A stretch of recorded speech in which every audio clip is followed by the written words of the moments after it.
Communiqué établi en commun par les délégations françaises et soviétiques, Moscou, 10 décembre 1944, 5 heures du matin. Le séjour à Moscou du général de Gaulle, chef du gouvernement provisoire de la République française, et de M. Bidault, ministre des Affaires étrangères, a été marqué par de nombreuses manifestations de la sympathie qui unit le peuple français au peuple de l'Union soviétique. Sympathie renforcée par les épreuves subies par les deux pays au cours de cette guerre. Les entretiens qui se sont déroulés avec le maréchal Staline et M. Molotov ont porté sur l'ensemble des questions intéressant la poursuite de la guerre et l'organisation de la paix future, et en particulier sur le problème allemand. Ces conversations ont fait apparaître, entre les deux gouvernements, une très large concordance de vues, ainsi que le désir le plus sincère d'une étroite collaboration. Les deux gouvernements ont affirmé, à nouveau, leur résolution de poursuivre la guerre jusqu'à une victoire totale sur l'Allemagne, et leur volonté de prendre en commun toutes les mesures propres à garantir l'Europe de toute nouvelle agression. C'est dans cet esprit que les deux gouvernements ont procédé, le 10 décembre, à la signature d'un traité d'alliance et d'assistance mutuelle, dont le texte sera publié dans quelques jours. Texte du traité d'alliance et d'assistance mutuelle entre la République française et l'Union des républiques socialistes soviétiques. Le gouvernement provisoire de la République française et le présidium du Conseil suprême de l'Union des républiques socialistes soviétiques, déterminés à poursuivre en commun et jusqu'au bout la guerre contre l'Allemagne, convaincus qu'une fois la victoire acquise, le rétablissement de la paix sur une base stable et son maintien pour un durable avenir comportent comme condition l'existence d'une étroite collaboration entre eux et avec l'ensemble des Nations unies.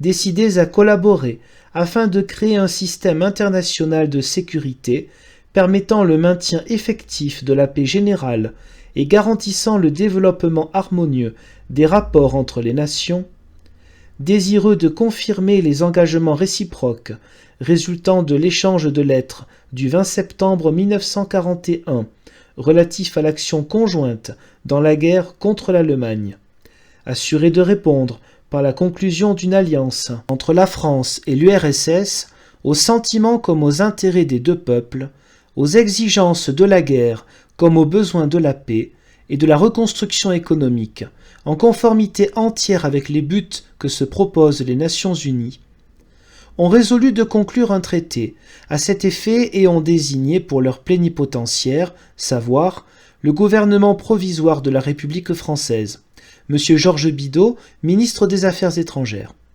le présidium du Conseil suprême de l'Union des républiques socialistes soviétiques, M.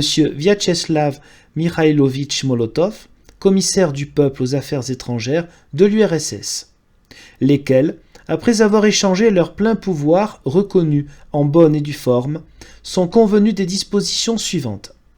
Article 1er. Chacune des hautes parties contractantes continuera de combattre aux côtés de l'autre et des Nations unies jusqu'à la victoire finale sur l'Allemagne.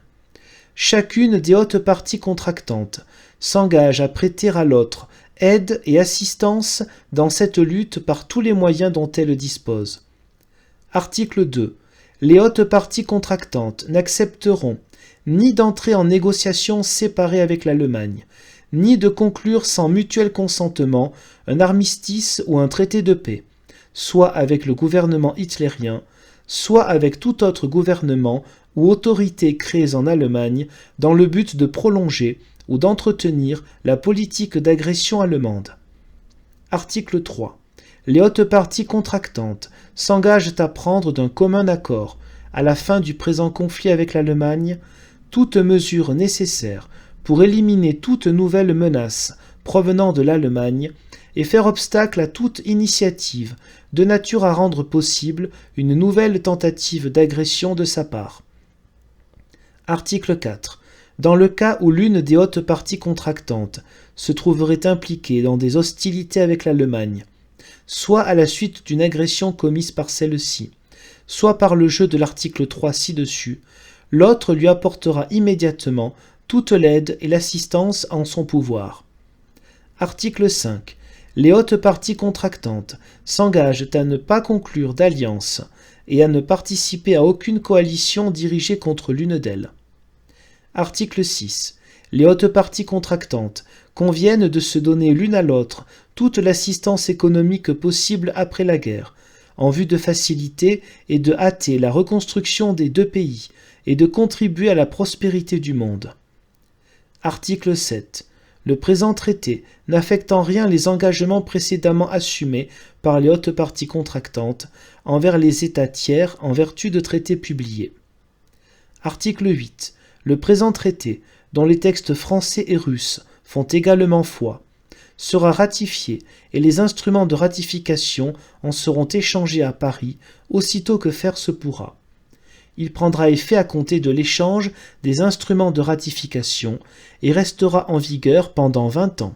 Si, 1 an au moins avant l'expiration de cette période, il n'est pas dénoncé par l'une des hautes parties contractantes, il restera en vigueur sans limitation de durée, chacune des hautes parties contractantes pouvant alors y mettre fin par une déclaration à cet effet avec préavis d'1 an. En foi de quoi, les plénipotentiaires ci-dessus désignés ont signé le présent traité et ont apporté leur sceau. Fait à Moscou, en double expédition le 10 décembre 1944. Signé Bidault, ministre des Affaires étrangères, Molotov, commissaire du peuple aux Affaires étrangères.